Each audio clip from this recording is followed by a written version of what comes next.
हमारे बीच राजस्थान, अलवर राजस्थान से डॉक्टर सरिता जैन मैम जुड़ी हुई है। तो आप associate professor English GD government college for women Alwar से हैं। मैं बताना चाहूंगी कि मैडम को 25 वर्षों का अध्यापन का अनुभव रहा है। इन्होंने कई राष्ट्रीय व अंतर्राष्ट्रीय जर्नल्स में 32 से भी अधिक लेख इनके छप चुके हैं और इनका जो अध्ययन का प्रमुख क्षेत्र रहा है वो इंग्लिश लैंग्वेज, जेंडर स्टडीज और डायस्पोरा स्टडी है। आज का मैम का विषय है language proficiency and communication skill. वास्तव में व्यक्तित्व के विकास में किसी भी भाषा में दक्षता और संवाद शैली में निपुणता का होना अत्यंत आवश्यक है। तो आइए सुनते हैं डॉक्टर सरिता जैन मैम को। मैडम सादर आमंत्रित।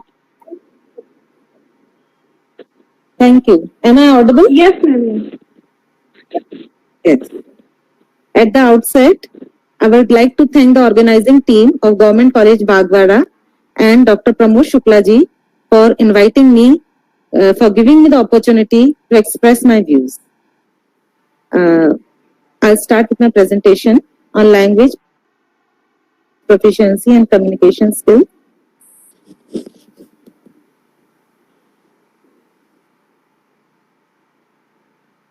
My presentation is divided into two parts. Hello, can you hear me? Hello? Yes, ma'am. Audible. It is okay. Can you see the screen, my please? Yeah. Yes. Everything is okay? Okay. First, I'll talk about language. What is language? A language is a structured system of communication. Language, a system of conventional spoken, manual, signed or written symbols by means of which human beings as members of a social group and participants in its culture express themselves. Now the four basic language skills. The four skills of language learning is listening, speaking, reading and writing. They are the four capabilities that allow an individual to comprehend, produce and use the language in effective interpersonal communication. In the context of first language acquisition, the four skills are most often acquired in the order of listening first, then speaking, then possibly reading and writing. For this reason, these capabilities are often called LSRW. In classroom teaching, the teacher needs to address each of these skills, and whenever possible, the teacher should utilize activities that integrate all four skills, since each reinforces the other. These four macro skills are all parts of normal language proficiency and use. They work together in language acquisition, and we need to develop them for complete communication. Listening and reading are called receptive skills because learners do not need to produce language to do these. They receive and understand it. Speaking and writing are called productive skills because learners doing these need to produce languages. Listening and speaking are brain input skills, but reading and writing are brain output skills. Teaching listening. How a teacher should teach listening in the class. Listening is a very important skill, and it is the queen of all the four skills, as it helps students to speak, communicate with others, and learn vocabulary and grammar. It is the first receptive language skill. There are three stages of teaching a listening activity before listening. In this before listening, the teacher should prepare students for listening activity by making them interested with an interesting introduction to the topic. Secondly, by giving them a reason for listening, asking them a question to answer. Thirdly, by explaining the new words by giving examples. And fourthly, explaining the new structures used in the text. Now, during listening activity, students listen to the text for the first time. Teacher should help them guess what will happen next after listening to a part of the text. They compare the predictions after the first listening then ask questions to answer before they listen a second time. Then students listen a second time and they do some activities. Example, filling in a table while listening the second time. Now, post-listening activities, students check students' understanding of the whole listening text by asking more questions in detail. The teacher reads aloud the text, that is the story, from the audio script with 5 or 6 mistakes, not grammar of course. Students correct these mistakes either immediately or by making a list of these mistakes and tell the teacher of them after listening. The students should understand the main ideas of most speech in a standard dialect. The students should demonstrate an emerging awareness of culturally implied meanings beyond the surface meanings of the text. Next is teaching reading. This is the next skill. Reading is the second receptive language skill which includes the following 3 levels in sequence. Getting the primary direct meaning of a word, idea or sentence, getting what the writer is trying to say to us between the lines without actually stating it, and thirdly, analyzing what the writer says or means. The techniques to teach reading, this is KWL technique, that is what I know, what I want to know, what I learn. The teacher uses a picture or the title to ask the students to say everything they learn. The teacher lists these pieces of information. This is what I learned. There's another technique also. This is DRTA technique, and this is called directed reading thinking activity. Though I have not made a slide of this, but I would like to tell you that in this, the teacher asks students what they think a story or text with a title like this might be. Students read part of the story or text. Then the teacher asks the students what they think now. Are the guesses right or wrong? The teacher asks students what is in the story or text that makes them think this.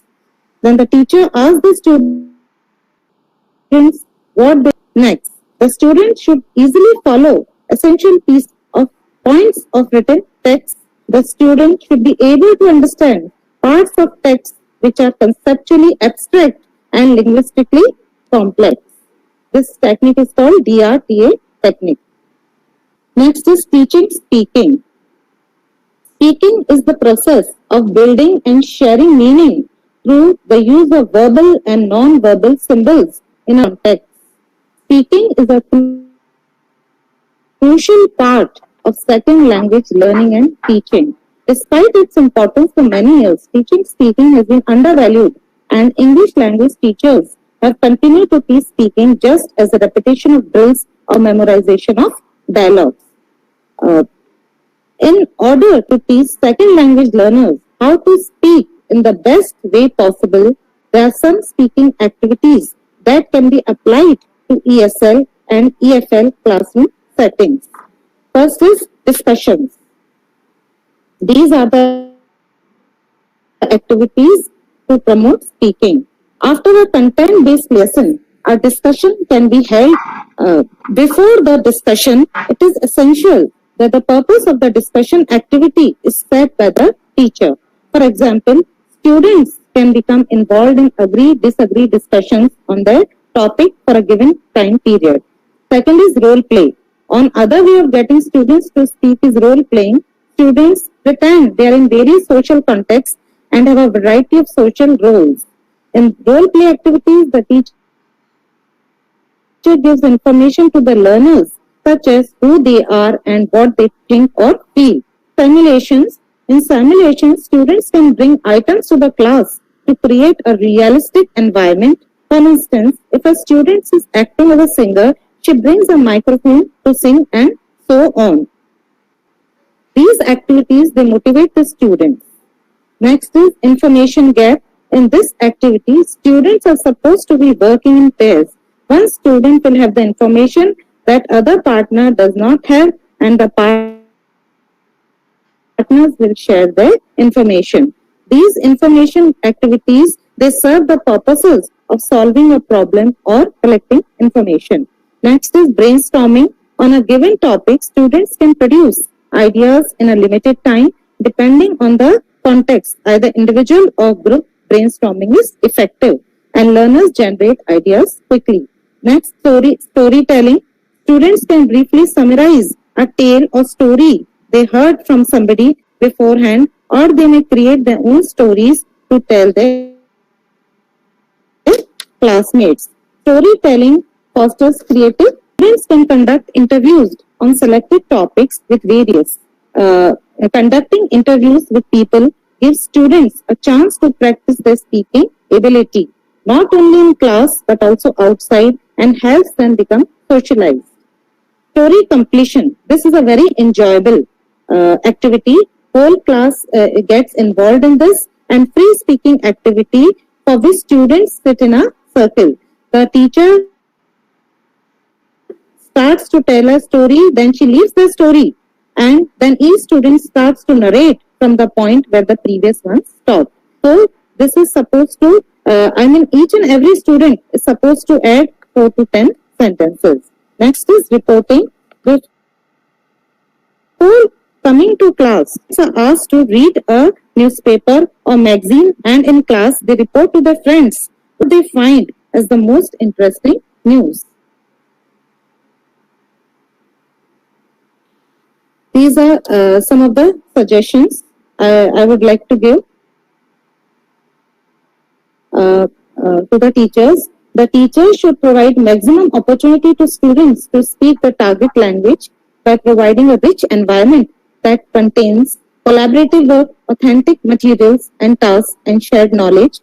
They should try to involve each student in every speaking activity. For this aim, practice different ways of student participation. Ask eliciting questions such as, what do you mean? How did you reach that conclusion? In order to promote students to speak more.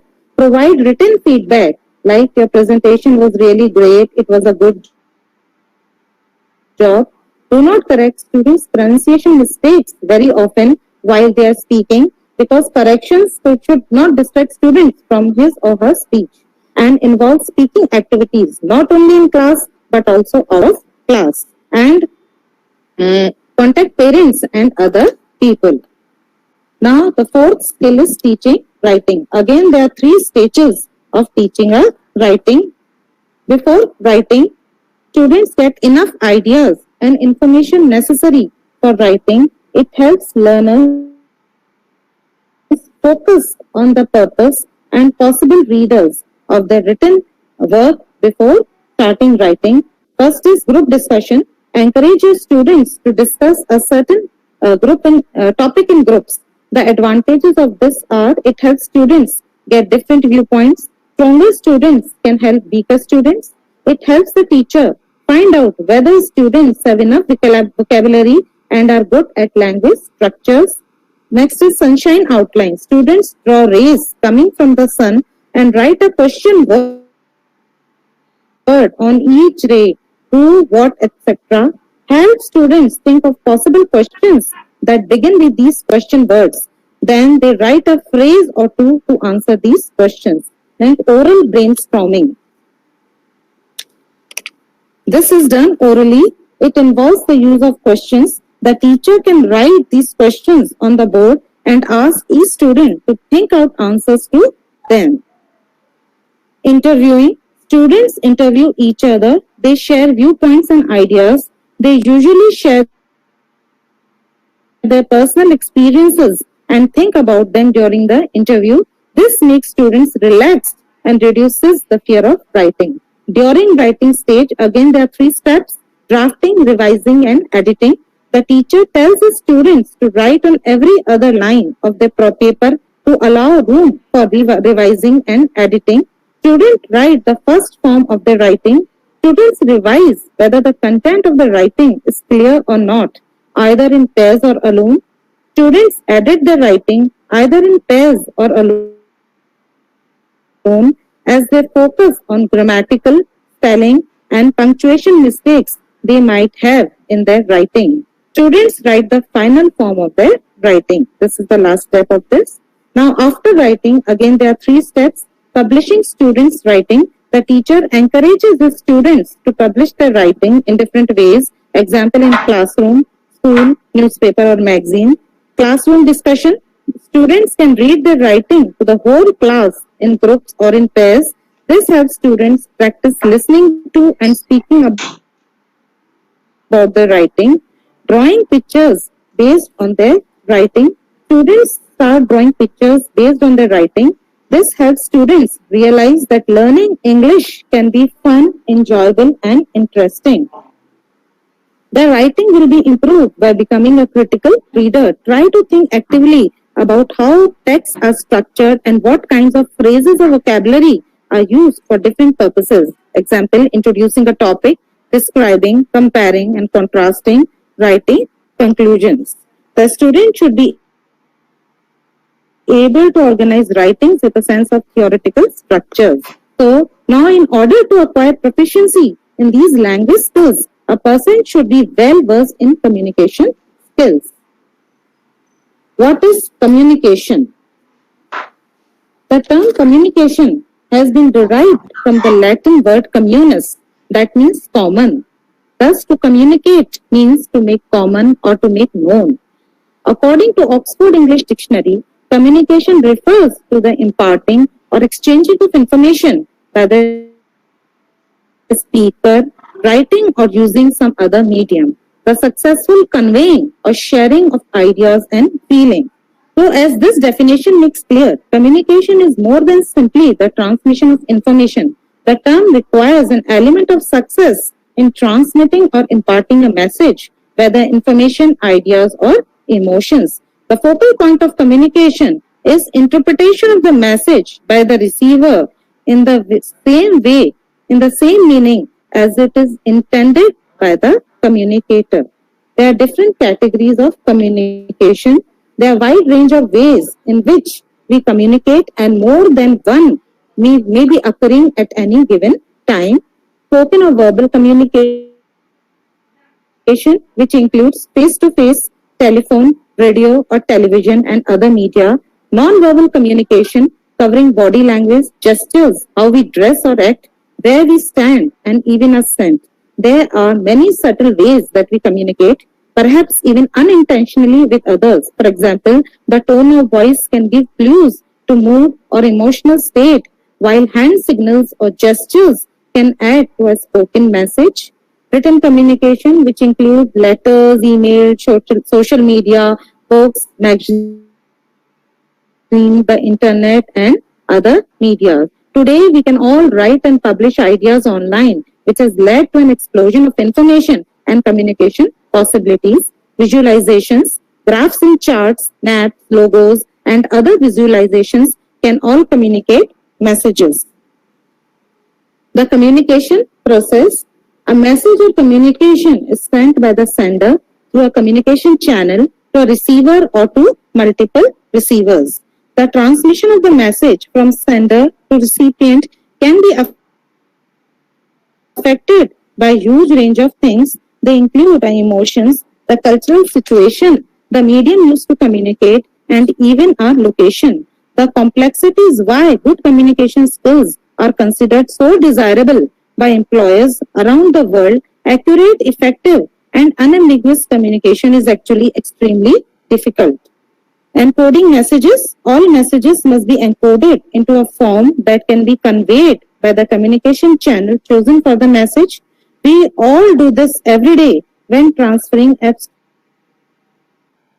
thoughts into spoken words or a written form. However, other communication channels require different forms of encoding. Example, text written for a report will not work well if broadcast via radio program. Effective communication encode the messages so that they fit both the channel and the intended audience. They use appropriate language conveying the information. Full decoding is on messages in different ways. This will depend on the experience and understanding of the context of the message, how well they know the sender, the psychological state, and how they feel, and the time and place of receipt. Feedback. The final part of a communication is feedback. The recipient lets the sender know that they have received and understood the message. So recipients of messages are likely to provide feedback and how they have understood the messages through both verbal and non-verbal reactions. Now there are different categories. Barriers to effective communication. Misunderstanding can occur at any stage of the communication process. There are language barriers. Language and linguistic ability may act as a barrier in communication. However, even when communicating in the same language, the terminology used in a message may act as a barrier if it is not fully understood by the receiver. If, for example, a message that includes a lot of specialist jargon and abbreviation will not be understood by a receiver who is not familiar with the terminology used, and even regional colloquialisms and expressions may be misinterpreted or even considered offensive. Second is psychological barriers. The psychological state of the communicators will influence how the message is sent, received, and perceived. Second is, for example, if anyone is stressed, they may be preoccupied by personal concerns and not as receptive to the message if they were barrier to communication. Physiological barriers. Physiological barriers to communication may result from the receiver's physical state. For example, a receiver with reduced hearing may not fully grasp the content of a spoken conversation, especially if there's significant background noise. Physical barriers. An example of a physical barrier to communication is geographic distance between the sender and receiver. Communication is generally easier over short distances as more communication channels are available and less technology is required. The ideal communication is face to face. Then attitudinal barriers. Attitudinal barriers to communication may result from personality, conflict, poor management, resistance to change, or a lack of motivation. To be an effective receiver of messages, you should attempt to overcome your own attitudinal barriers to help ensure more effective communication. So there are multiple communication channels available to us today. These email, the radio and TV, written letters, brochures and reports. Written communication is also useful as a way of recording what has been said, for example, by taking minutes in a meeting. Conclusion. Communication skills play a crucial role in the teaching learning process. The communication skills of the teachers need to be reinforced in the teacher training programs for facilitating the fluent transmission of the knowledge. Verbal communication need to be stressed more to make teaching learning process more interactive, empathetic, and fun-filled. Thus, a synthesis of both is needed to arrive at the desired result. Thank you.